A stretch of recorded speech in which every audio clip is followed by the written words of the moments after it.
It had rained in Dry Willow for 3 days straight, and the mud along Main Street clung like guilt to every boot and wagon wheel that dared pass.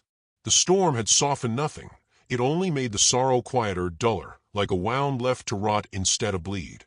That afternoon, a girl stood under the drooping porch of the Crooked Lantern Saloon, hands clasped around her swollen belly, as if holding it might stop what was about to happen. Calla Mae Knox was 19 and used up by 20. Her green dress was torn at the hem, stained with travel and shame, and cinched above her middle with frayed ribbon not made for maternity. Her shoes didn't match, and her eyes, wide as prairie storms, wouldn't meet anyone else's.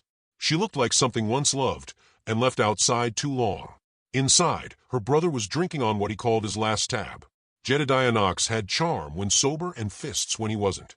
That day, he'd run out of charm by the time the bottle ran dry. "Girl's pretty enough," he slurred, addressing the cluster of dust-bitten men gathered around a whiskey barrel like it was a judge's bench. "Bit of fire in her, too. Carry in some coward's brat, but hell, she's still got hips for work and a mouth for silence." Laughter. "Lo mean." Calla closed her eyes. Her hand dropped instinctively to her belly, where the child stirred against her ribs like it, too, could sense being priced. It wasn't a proper auction. Dry Willow hadn't held one since the cattle plague. But in towns like this, folks didn't need podiums or papers to sell what they thought they owned. A nod, a coin, a look exchanged, that was all it took to decide a woman's fate. She was being sold like a mare, and no one cried. He came just after sundown. Arlen Red Elk, tall in a way that made shadows fall long behind him. His coat was warm but cared for, lined in beads that caught the lantern light like stars caught in snow. A Lakota man, with braids down his back and silence wrapped around him like smoke. He said nothing when he arrived. Just watched. Jed saw him and grinned wide, exposing a chipped tooth. "Well, look at this. Red Elk's come to bid. Didn't know you took strays." Arlen's gaze flicked to Calla, then back to Jed. Still silent. "Girl don't bite. Mostly quiet. Mostly clean." Jed chuckled. What's a good woman worth to a man with no woman left? It was a blow meant to land low. Arlen's wife had died 2 winters ago, buried under snow so thick it took 2 days to find her wagon. Arlen stepped forward and set 3 silver coins on the barrel. No haggling, no threats, just the coins. Jed blinked. "You serious?" Arlen didn't answer. Just looked at Calla, not with hunger or pity, but something gentler. Like he was trying to decide if she was still whole enough to hold.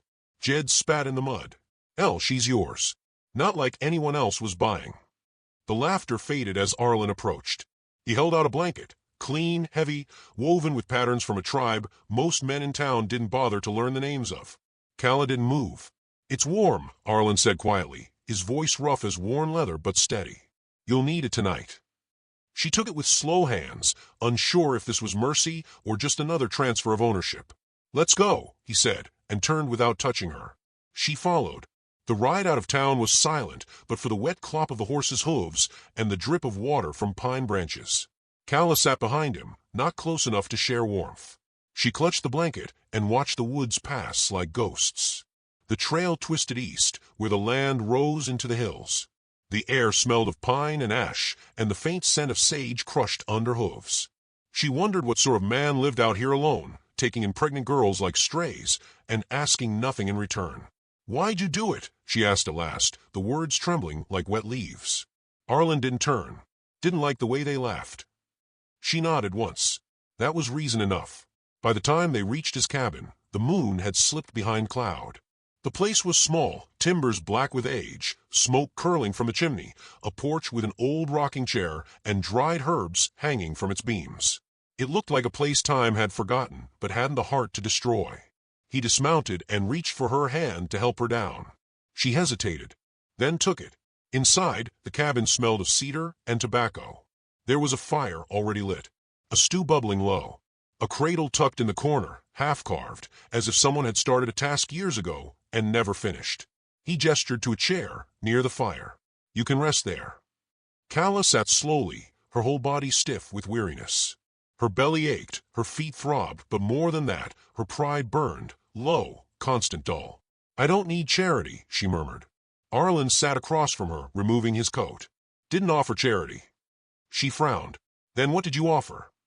He thought for a long moment, then said, "A place. Until the child comes. And then, you'll still be here. Unless you choose not to be." Calla stared into the fire. The flames danced slow and gold across the walls, casting long shadows. The warmth seeped into her bones. She hadn't felt warm in months. She didn't thank him. He didn't ask her to. He brought her a bowl of stew. She took it with shaking fingers. Outside, the rain started again, tapping soft against the roof like fingers on a coffin lid. As she ate, she watched him from beneath her lashes. He didn't speak much, didn't stare, just sat near the fire, whittling a sliver of wood with a patience she hadn't seen in any man before. There was a peace in the silence between them. Not comfort, at least not yet, but something close. When the stew was gone, he handed her a folded woolen quilt and pointed to the cot near the window. He took the floor beside the hearth. "No man ever gave me a bed without asking something first," she whispered into the dark. Arlen's eyes remained closed. "I'm not that kind of man." The fire crackled. The wind pushed against the cabin walls. Somewhere in the distance, an owl cried. Calla lay there, staring at the beams above her head, listening to the rhythm of the storm and the breath of a man who had bought her freedom like it was nothing more than wood and smoke. Sleep came slow, and for the first time in months, it came without fear. The days folded into one another like old linens, quiet, creased, and warm at the edges. Snow began falling not long after Calla arrived, soft at first like forgiveness, and then thicker, until the world outside the cabin was white and muffled and unreachable. Inside, the air smelled of burning pine and simmered beans, and Arlen moved through the space like a man who'd long ago made peace with solitude. Calla slept near the hearth on a cot he'd built sturdily, but without softness.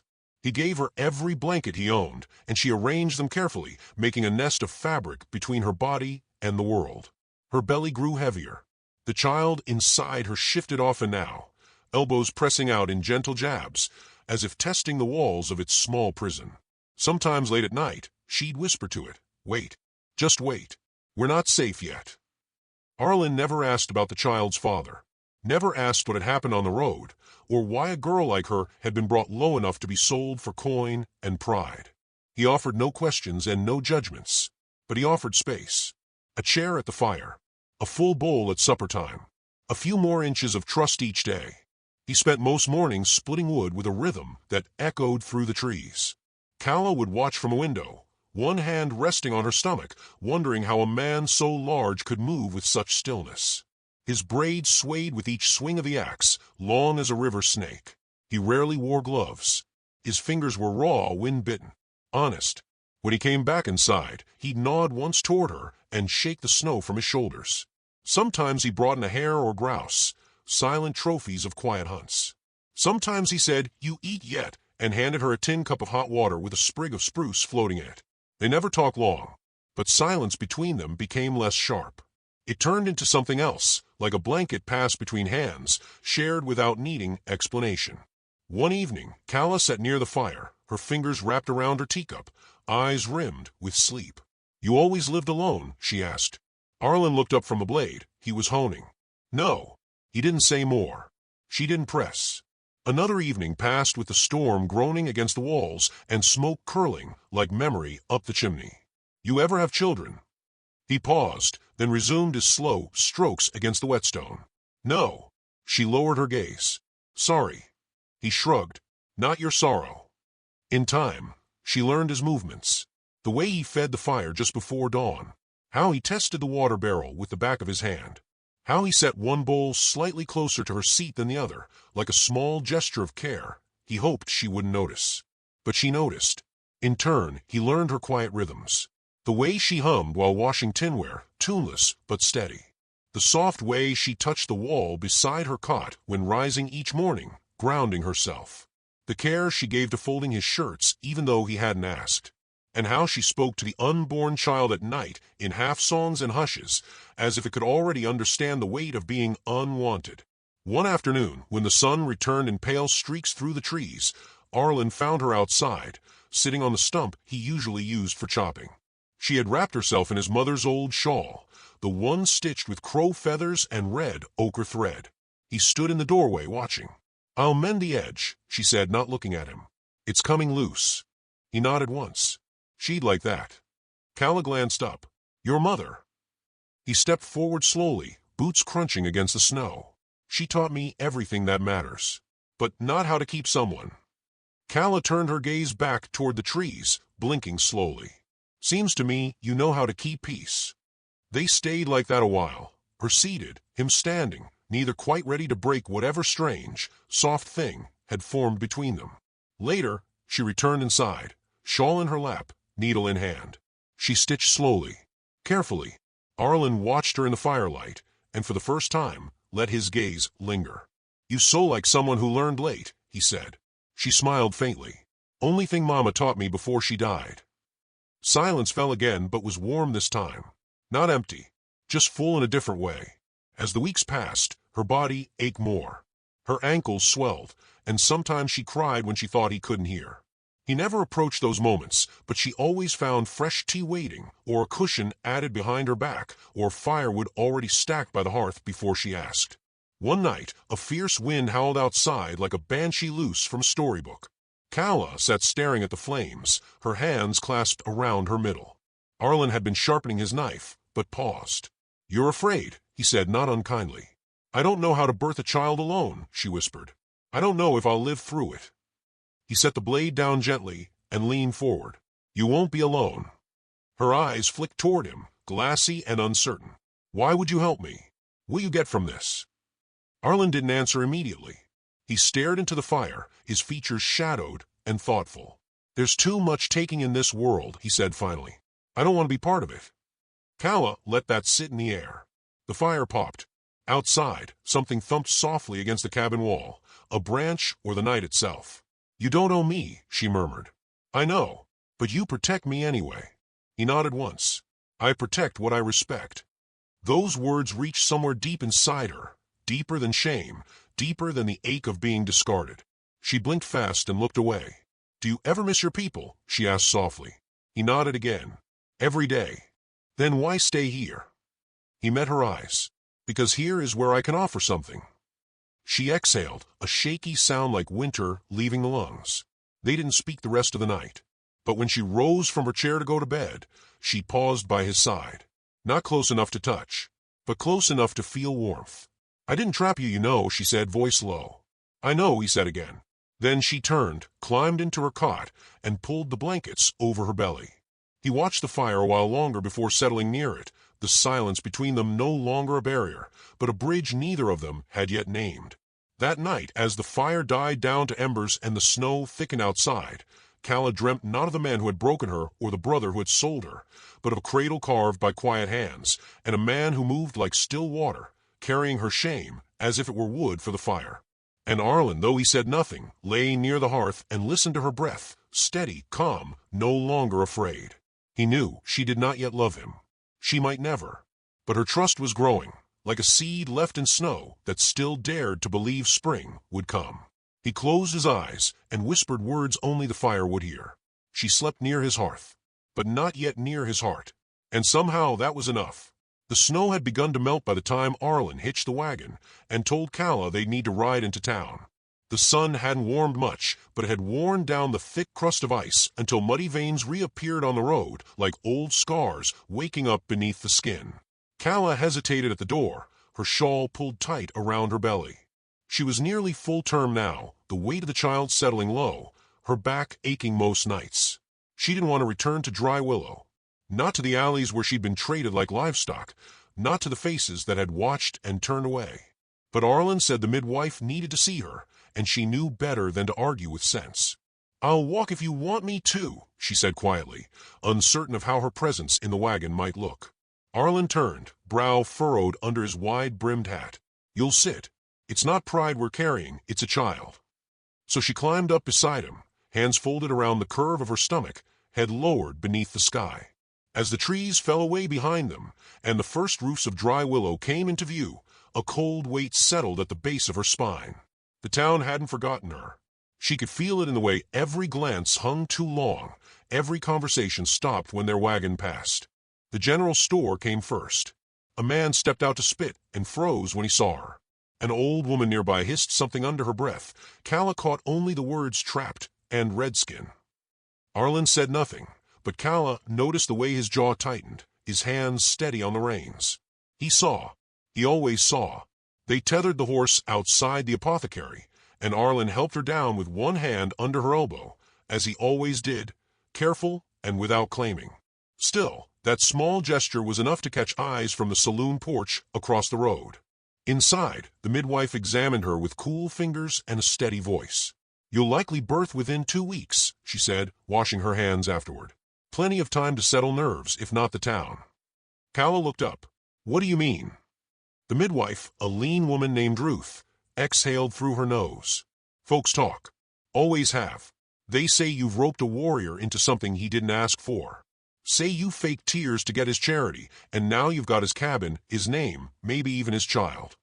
"I never." Calla started, sitting up straighter. "I know." Ruth cut in gently. "I know what you did, and what you didn't. But truth don't travel as fast as gossip. You should be ready." Calla nodded slowly, her heart thudding like hoofbeats in her chest. When they stepped outside again, the street had gathered watchers. Not a crowd, but enough to form a wall of eyes. Most wore judgment in their silence, others wore mockery outright. One voice called from the stoop of the milliners, "Didn't think your kind took white girls for wives, red elk." Arlen didn't stop walking, but he didn't hurry either. Another voice, female this time, high and sharp. "You don't know what she's done. Town does. Ask her brother what she's worth." Calla flinched. Arlen's hand shifted closer to her back, but never touched her. Not here. Not where they'd make it into something ugly. The final blow came just before they reached the wagon. A rust-haired widow stepped forward from a dress shop, eyes narrowed, lips like knives. "She trapped you," she said, looking only at Arlen. "Used that baby to get shelter. Women like that ruin good men." Calla froze, the words sinking like stone into her ribs. Arlen looked at the woman for a long time. Then he said, quiet as dusk, "It's hard to ruin what's already broken." The woman blinked, taken aback. Calla turned away before they could see her tears. They rode in silence until the trees swallowed the road again. The sky had dimmed, clouds crawling in from the north, thick with coming snow. Calla's hands trembled in her lap. "I didn't want you to hear all that," she whispered. "I hear worse in my own tongue," Arlen replied, "and worse from silence than speech." Still, shame clung to her like soot. She'd tried so hard not to need him. Tried to stay quiet, grateful, invisible. But now the town believed she'd twisted his honor into pity. "They think I planned it," she murmured, "as if I made the child just to trap you." Arlen kept his gaze on the trail. "Do you care what they think?" "Yes," she said, her voice raw, "because I finally have something kind in my life, and I don't want to ruin it by being seen." He didn't speak for a while. The only sound was the creak of the wagon wheels and the wind slipping through the birch trees. "You don't owe me anything," he said at last.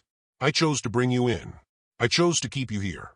Whatever the world says about that is their burden, not yours." She looked at him then, eyes wet but fierce. "Why did you choose me, Arlen?" His voice was slow, as if tasting the truth before speaking it. "Because you didn't ask. You endured. There's a strength in you the town can't name, so they shame it." She said nothing, but her breathing steadied. Back at the cabin, she didn't go to her cot right away. She stood at the hearth, staring into the fire, one hand resting where the child kicked beneath her ribs. Arlen brought in firewood without a word, his presence familiar now, like old stone beneath bare feet. She turned when he set the logs down. "If I weren't pregnant, would you still have taken me in?" He paused, then nodded. "Yes." "And if I'd been someone different? Louder, meaner, more ruined?" Another nod. "Yes." "Why?" He looked at her fully now. No warmth, no pretense, just steady eyes the color of burned cedar. "Because you were alone, and I've been alone. I know what it makes of soul." She swallowed. The words lodged in her throat. "I thought they'd forget," she said. "What happened in town?" "They never forget," he replied.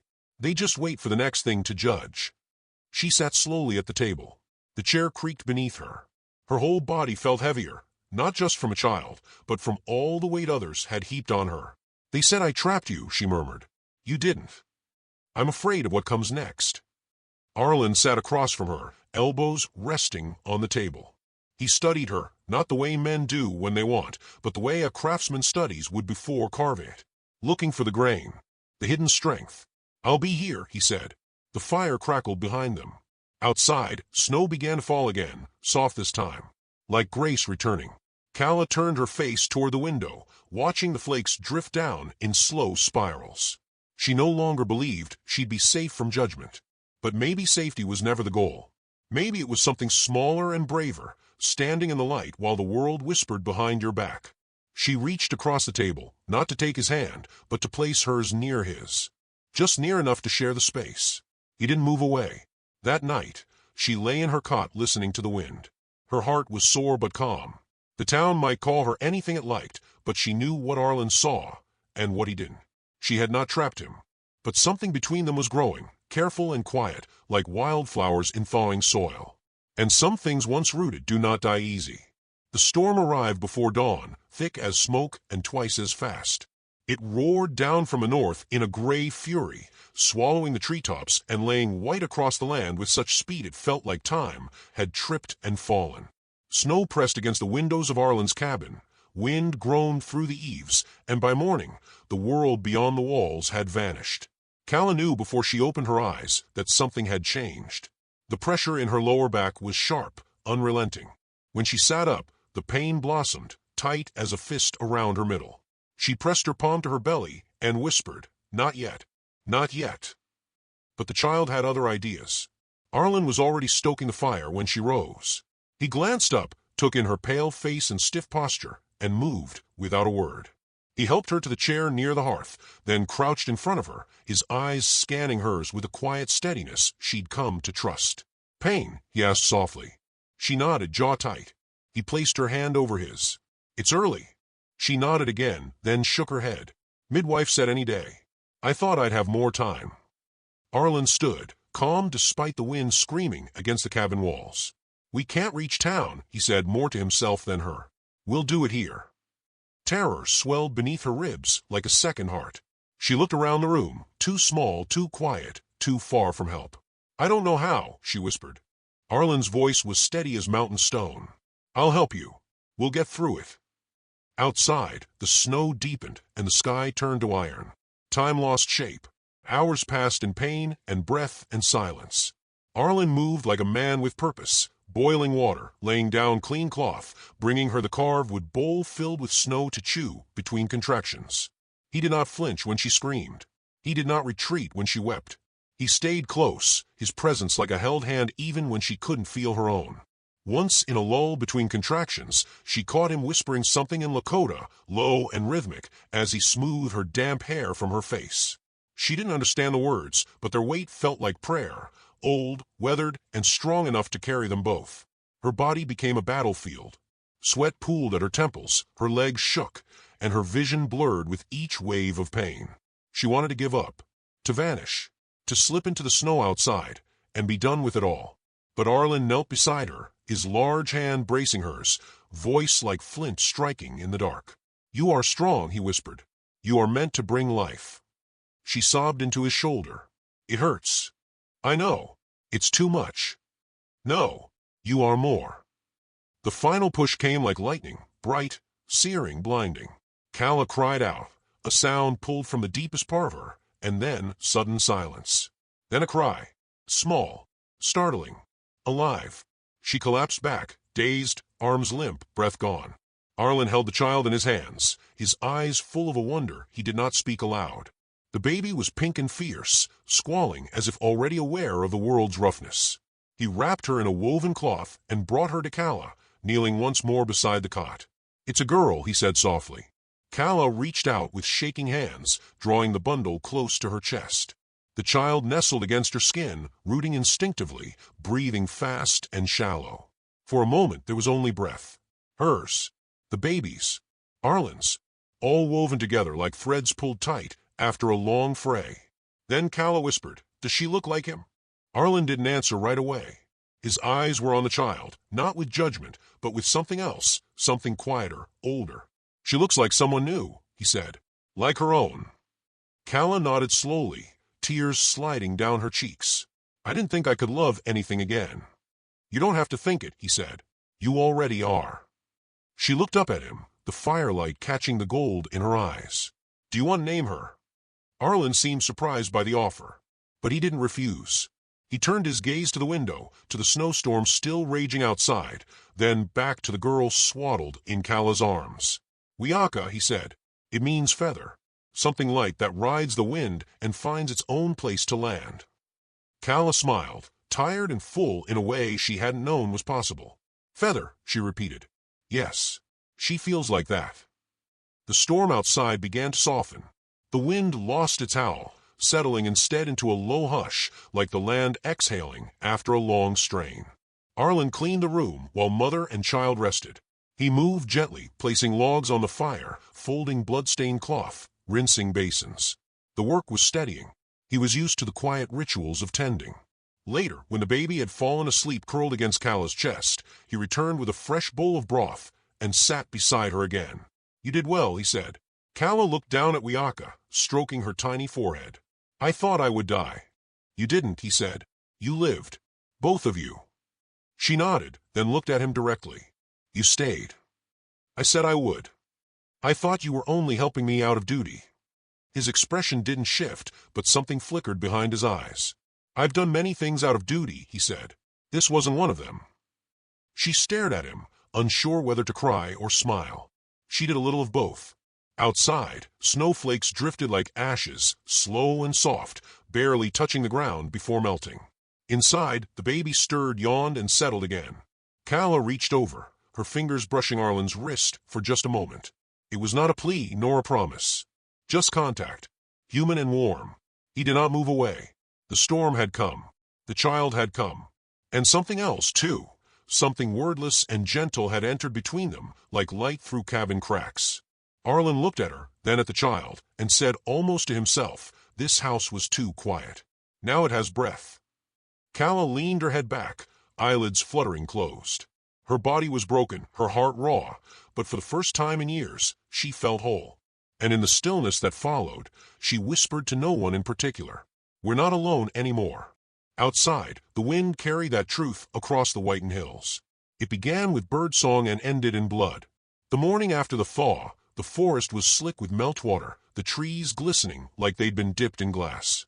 Kala stood on the porch in her shawl, baby Wiaka tucked close to her chest, watching steam rise from the snowbanks. The sun filtered through the branches, weak but real. It had been 2 weeks since the birth, and though her body was still tender and slow, her spirit had grown steadier, like a flame learning how to stay lit. Inside, Arlen was repairing the cradle, his hands sanding the final edge smooth. He'd barely left the cabin since Wiaka arrived. His world had collapsed into 3 soft heartbeats, Kala's, the baby's, and his own, learning a new rhythm among theirs. They were not lovers. Not yet. Not in name or in act. But there was something more sacred in how they moved around each other, like 2 branches twisted by the same storm, still standing, still reaching toward light. Kala heard the horse before she saw it. She turned her head, instinct sharp, eyes narrowing at the sound of hooves crunching ice.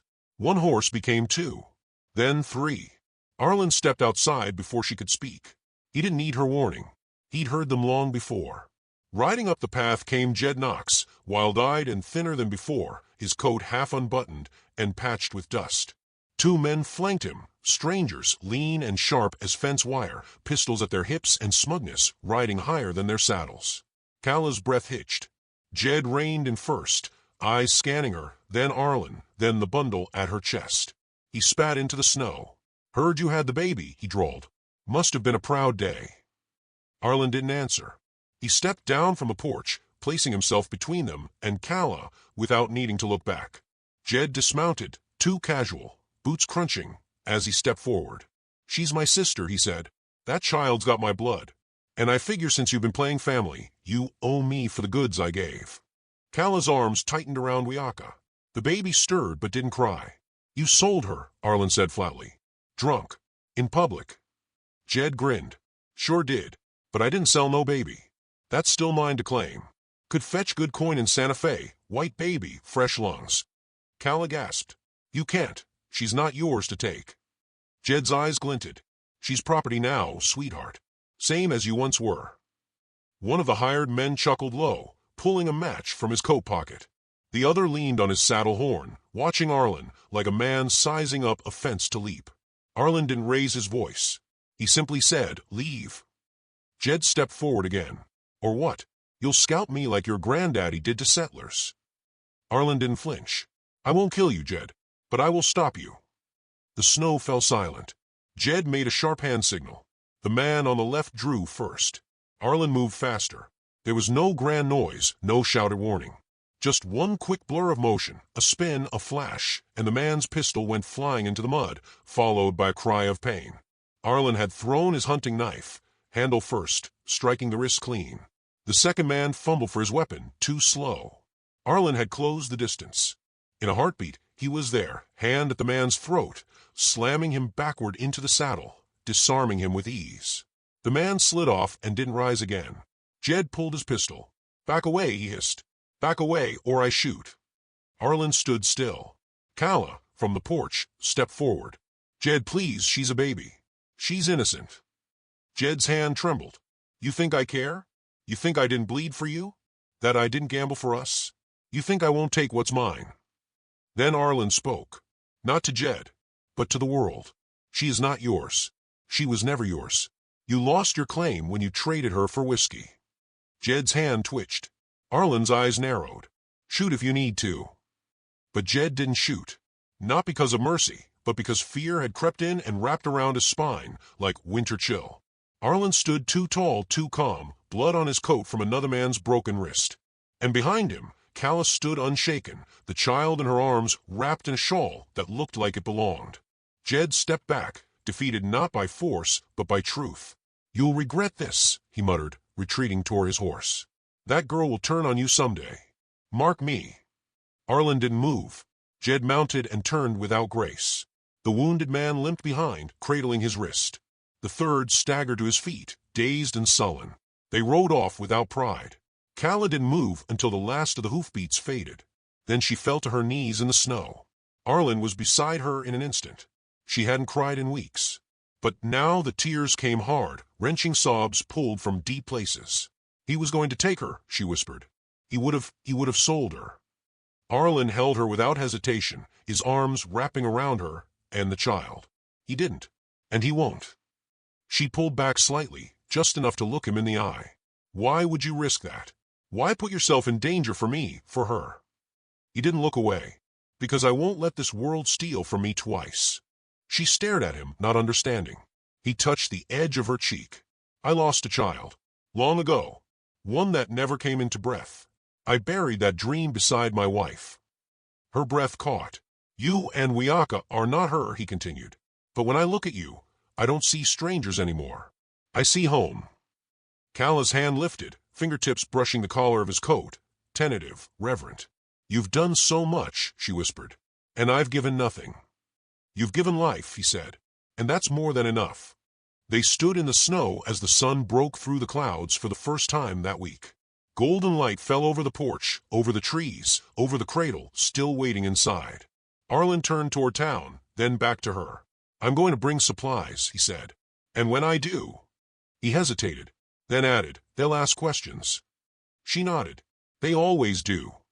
He reached for her hand, not a brush this time, but a claim. "I'll give them an answer." The next day, Arlen walked into town straight-backed and sure. The townsfolk stopped and stared, whispers curling through doorways. He bought flour, sugar, cloth, and tobacco. Paid with silver. Then, just as he turned to leave, he stopped in the center of the square.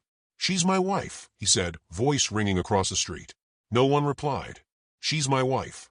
And the child is mine to raise." Still no answer. Just the soft hush of shame folding in on itself. He didn't wait for approval. He didn't need it. Back at the cabin, Kala stood waiting on the porch, a baby at her breast and wind tugging at her hair. He walked up the steps, handed her the bag of flour, and said simply, "We'll build her a bigger cradle." Kala smiled, tears in her lashes. And that night, as firelight painted the walls and the child slept sound in her blanket, Arlen sat beside Kala, their hands entwined, and spoke the words not in ceremony, but in truth. "You are my wife now." And in the stillness that followed, she answered with a whisper, "And you are my home." The wind passed through the trees without anger. The forest, the fire, the child, they all bore witness. And nothing more needed to be said.